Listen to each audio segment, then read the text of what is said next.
The next feature I'm going to show you how to do is how to add classroom materials to your Google Classroom page. So you're going to want to go to Classwork, and then the plus Create, and this time you're going to select Material. The first thing that I'm going to put up there for my students to be able to refer to is my classroom schedule. Okay, so I typed in a title. I don't have a description for it. It's going to my regular Google Classroom. I want all students to see it. The topic that I'm going to create for this is classroom procedures.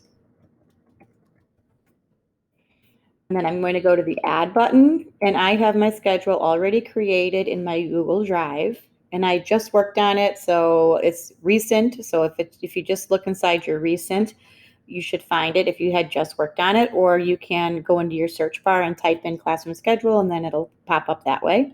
So I'm going to click on it here and then click add, and there it is. And so now I'm going to click post. And again, if you wanted to schedule it or save it because you weren't done yet, you could choose those things, but I'm going to click post. And now you can see it. And look at what the icon is a little different. This is what the materials looks like. Other things that you might put in your classroom for materials, I'm going to add another one, might be your classroom rules.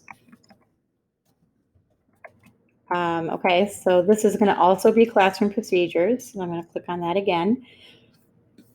Go to add, Google Drive.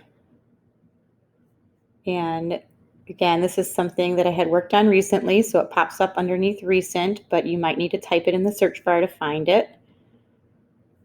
And post.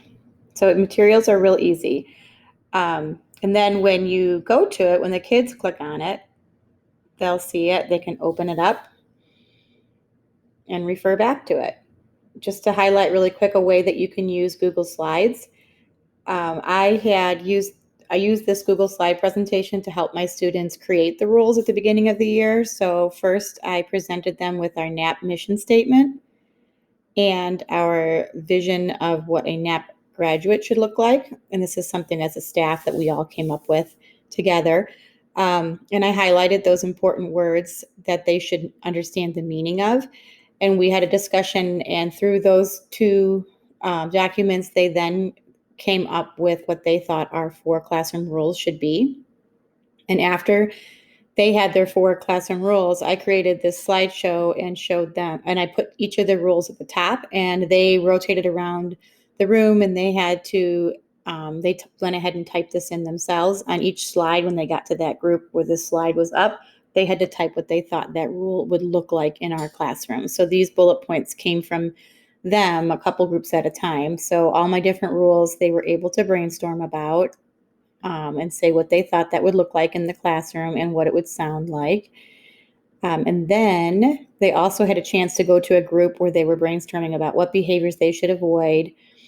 And then after that, I shared a slide with them about what their consequences would be if they broke the rules. And then I was able to add a slide with the Fixing the Broken Rules sheet where they would have to reflect and think about which rule they broke. And what's nice about having this on your Google Classroom page is they can, when they're typing in their paragraph about what rule they broke and why it was a problem and what behaviors they should choose instead, they have this tool to go back and look at. So they can browse through these slides and think about what it is they did wrong and what should they have done instead if they were valuing the difference of others and being kind, for example.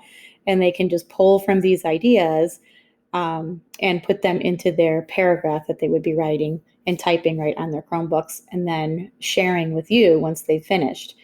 So it makes it easy to bring back. So it's not like something you work on the first day of school and then forget about it from then on out, but they can be constantly pulling that back up and looking to see which behavior that were they doing. Was it one that they had already decided that it was a behavior they should avoid? So it's just a nice tool to have at their fingertips on their Google Classroom page at all times. Okay, so That's there, again, their classroom schedule. They could pull that up at any time and look at it, and then they can share it with their parents at home. And because they have access to their Google Classroom page on their Chromebooks, which they're bringing back and forth with them to school and home, so they can always share anything that you put on your Google Classroom page. Now it's available for their parents to see if they choose to share it with them. The other thing about materials that's really nice, if you notice, it doesn't have that like this thing in the corner where it says how many students you assigned and how many turned it in.